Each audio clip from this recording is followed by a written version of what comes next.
نحمده ونصلي على رسوله الكريم اما بعد فاعوذ بالله من الشيطان الرجيم بسم الله الرحمن الرحيم لن ينال الله لحومها ولا دماؤها ولكن يناله التقوى منكم صدق اللہ العظیم۔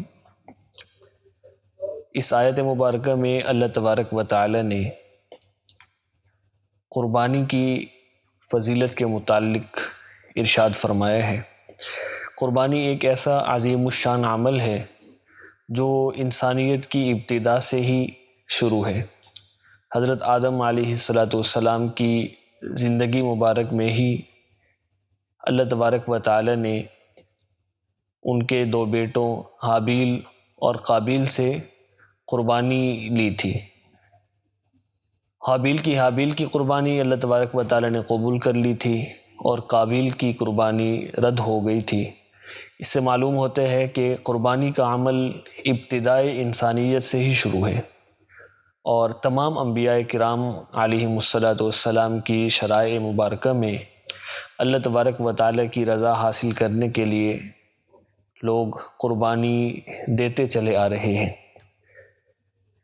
جو امت محمدیہ میں 10 ذو الحجہ کو قربانی کا عمل کیا جاتا ہے، یہ حضرت ابراہیم علیہ السلام اور حضرت اسماعیل علیہ السلام کی سنت مبارکہ ہے۔ مشہور واقعہ ہے،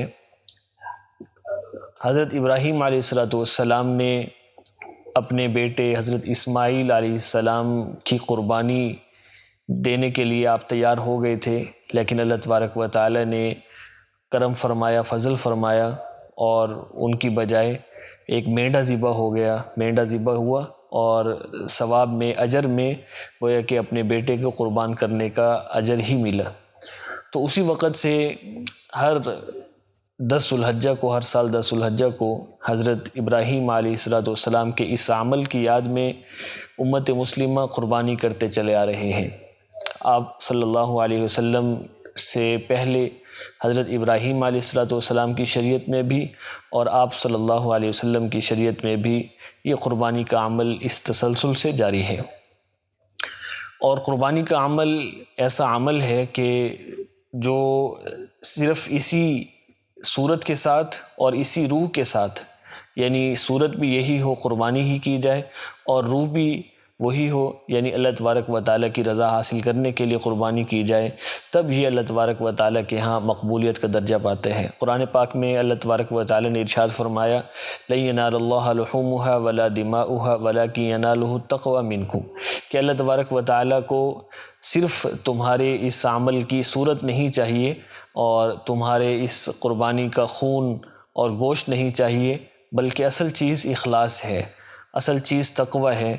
اور اس قربانی کے عمل سے انسان اپنے اندر تقوی کا جذبہ پیدا کرے، ایثار کا جذبہ پیدا کرے، اپنے آپ کو اللہ تبارک و تعالیٰ کے احکام کے آگے جھکانے کا جذبہ پیدا کرے، یہ مقصود ہے اس قربانی سے۔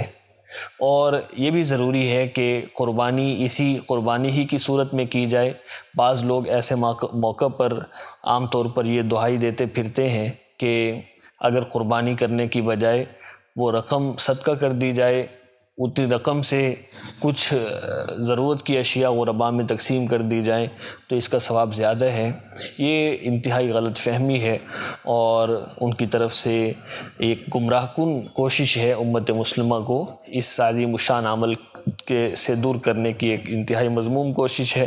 آپ صلی اللہ علیہ وسلم نے حدیث مبارک میں واضح طور پر ارشاد فرما دیا کہ 10 ذو الحجہ کو قربانی کرنے سے، جانور کا خون بہانے سے بہتر عمل کوئی نہیں ہے۔ 10 ذو الحجہ کو اس سے بڑھ کر کوئی اور عمل نہیں ہے۔ قربانی ہی سب سے بہترین عمل ہے اس تاریخ کو۔ اور آپ صلی اللہ علیہ وسلم نے ارشاد فرمایا کہ قیامت کے دن وہ ذبح کیا ہوا جانور اپنے سینگوں، اپنے بالوں اور کھروں سمیت آئے گا۔ آپ نے یہ بھی فرمایا کہ قربانی کا جانور اس کے خون کے زمین پر گرنے سے پہلے ہی وہ جانور اللہ تعالیٰ کی بارگاہ میں شرف قبولیت حاصل کر لیتا ہے۔ اس لیے آپ نے فرمایا کہ اے لوگو، اے امت مسلمہ کے لوگو، اپنے آپ کو اس قربانی کے عمل کے ذریعے خوش کرو۔ تو معلوم ہوتا ہے کہ قربانی ہی ضروری ہے، اور اس کی بجائے کوئی دیگر متبادل کوئی ذریعہ نہیں ہے کہ جو اس قربانی کے عمل کے بدلے میں وہ ادا کیا جا سکے۔ قربانی اگر نہیں کریں گے تو ایک عظیم الشان عمل سے محروم رہ جائیں گے، اور ایک عظیم الشان جو واجب عبادت ہوتی ہے اس سے محروم رہ جائیں گے۔ قربانی کس پر واجب ہے، کب ضروری ہے؟ تو اس میں یہ تفصیل ہے کہ قربانی واجب ہونے کے لیے ایک تو آدمی مسلمان ہو، کافر پر ظاہر ہے کہ قربانی واجب نہیں ہے، اور جب تک وہ اسلام قبول نہ کر لے۔ اسی طرح انسان عاقل ہو، اگر کوئی مجنون ہے، پاگل ہے، اس پر قربانی واجب نہیں ہے۔ بالغ ہو، بچے کے مال پر قربانی واجب نہیں ہے، اور مقیم ہو، یہ بھی ضروری ہے۔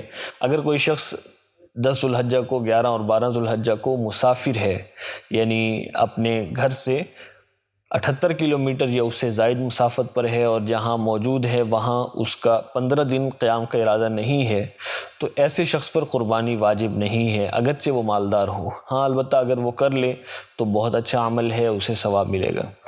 اور ان سب کے ساتھ ساتھ وہ صاحب نصاب ہو۔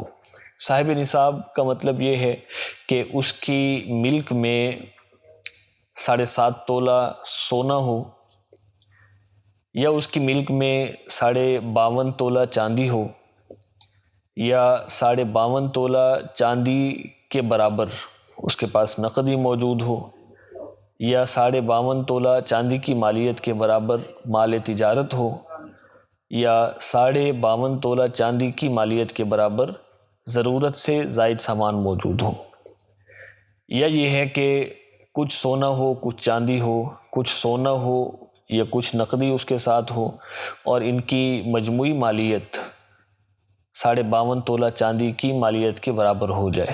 یہ 5 چیزیں اگر کچھ مقدار میں موجود ہیں، اور ان سب کو ملانے سے مجموعی مالیت 52.5 تولہ چاندی کے برابر یا اس سے زائد ہو جاتی ہے، تب بھی وہ صاحب نصاب ہے۔ تو ایسے شخص پر قربانی واجب ہے، یعنی ان 3 دنوں میں، 10 ذو الحجہ کو، 11 کو اور 12 کو، ان 3 دنوں میں کسی وقت بھی اس کے پاس یہ نصاب جو ابھی عرض کیا گیا ہے یہ اس کی ملک میں آ جاتے ہیں، تو اس پر قربانی کرنا واجب ہوگا۔ اگر قربانی نہیں کریں گے اس نصاب کے ہونے کے باوجود، تو واجب چھوڑنے کا وبال ہو سکتا ہے۔ اور ضرورت سے زائد سامان سے مراد یہ ہے ایسا سامان کہ جو اس کی ضروری حاجات ہیں اس سے زائد ہو، گھر میں کبھی استعمال نہ ہوتا ہو، کسی موقع پر بھی استعمال نہ ہوتا ہو، شادی بیاہ کے موقع پر، خوشی غمی کے موقع پر کبھی بھی استعمال نہ ہو، سال بھر ایسے ہی رکھا رہے، تو وہ ضرورت سے زائد ہے۔ اور ایسا مال اگر کسی کے پاس موجود ہے اور اس کی مالیت 52.5 تولہ چاندی یا اس سے زائد ہے، یا یہ اموال نقدی سونا اور چاندی کے ساتھ ملا کر موجود ہے، تو اس پر قربانی کرنا واجب ہوگا۔ اور قربانی جو ہے وہ ہر دیہاتی پر بھی ہے اور شہری پر بھی ہے، جس کے پاس بھی نصاب موجود ہے۔ البتہ جو شہر میں رہنے والا ہے اس کے لیے ضروری ہے کہ عید کی نماز شہر میں ایک جگہ ادا ہو جانے کے بعد وہ قربانی کر سکتا ہے، اور جو دیہات میں شخص موجود ہے جس کے اوپر عید کی نماز واجب نہیں ہے، جہاں عید کی نماز نہیں ہوتی، تو وہ صبح صادق کے فوراً بعد بھی قربانی کر سکتے ہیں۔ اللہ تبارک و تعالی تمام اہل اسلام کی قربانی قبول فرمائے، ہم سب کو اپنی رضا کے لیے قربانی کرنے کی توفیق عطا فرمائے۔